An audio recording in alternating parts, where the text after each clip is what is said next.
Bonjour, mon nom est Stéphane Robichaud et je suis CPA-CA. Cette nouvelle série de capsules a pour but de vous informer de façon générale de divers sujets liés à la fiscalité et aux affaires. Aujourd'hui, je me propose de discuter du moment où il est opportun d'incorporer son entreprise.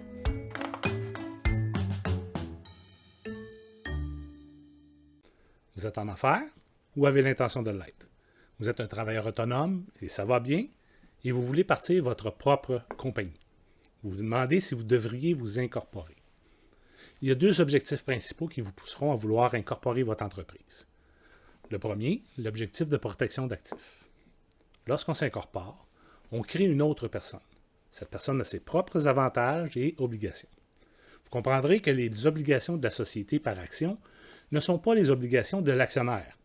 Et donc, les actifs personnels de l'actionnaire seront protégés des obligations de la société par action, sauf exception. Donc, l'actionnaire sera, par exemple, protégé des conséquences d'une poursuite d'un client, des dettes d'affaires de l'entreprise, etc. Il y a des exceptions. Les montants perçus au nom du gouvernement, TPS-TVQ, retenue salariale, demeurent la responsabilité des administrateurs de la société par action. On ne peut pas s'en dégager. Aussi, l'actionnaire n'est pas à l'abri des réclamations sur les dettes qui ont fait l'objet d'une garantie personnelle, les prêts, les cartes de crédit, par exemple. Comme vous pouvez le constater, la protection des actifs de l'actionnaire est limitée et lorsque possible, on limite le risque par une couverture d'assurance. Le deuxième objectif gravite autour de l'élément planification fiscale. Certains croient à tort qu'il y a des trucs pour ne pas payer d'impôts, que les comptables savent et qui sont cachés aux citoyens moyens. Ce n'est pas le cas. En fait, votre comptable amène un élément de planification en jouant principalement sur le moment où vous payez l'impôt. En planifiant le moment où l'on impose, on peut profiter du caractère progressif des taux d'impôt. Vous payez quand même, mais à un taux moindre et à un moment ultérieur. L'élément planification, lorsque vous êtes propriétaire d'une corporation, vient en grande partie du fait qu'un individu paie l'impôt lorsqu'il gagne des revenus, dans l'année légale, sur une base d'encaissement. Et qu'une société par action calcule l'impôt sur une base d'exercice à une date de fin d'année de son choix, lorsque les dépenses sont engagées et pas nécessairement lorsqu'elles sont payées. Ces différences permettent de déplacer et retarder l'imposition des revenus pour l'individu. Je vous donne un exemple. Vous avez une corporation, c'est la première année et votre date de fin d'année est le 31 juillet. En date du 31 juillet, votre entreprise déclare un salaire couru qui vous est dû de 100 000 $ pour ramener son profit à zéro. Elle ne paiera pas d'impôt. L'actionnaire employé a donc un revenu de 100 000 à déclarer. Si le revenu n'est pas encaissé dans l'année, bien que l'entreprise ait déduit le salaire pour ne pas payer d'impôt sur le profit, le salaire de l'actionnaire employé pourra être imposable dans l'année suivante. On pourrait, par exemple, payer 50 000 une année et 50 000 la suivante. 2 années à 50 000 coûte moins cher d'impôt qu'une seule à 100 000.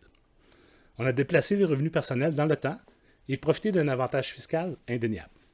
Un autre élément non négligeable, l'imposition d'une société par action est nivelée à un taux relativement faible pour les petites entreprises, entre 17 et 21 % sous certaines conditions. Si vous ne vous versez pas les profits, l'impôt payé sur les sommes non distribuées est moindre que l'impôt personnel.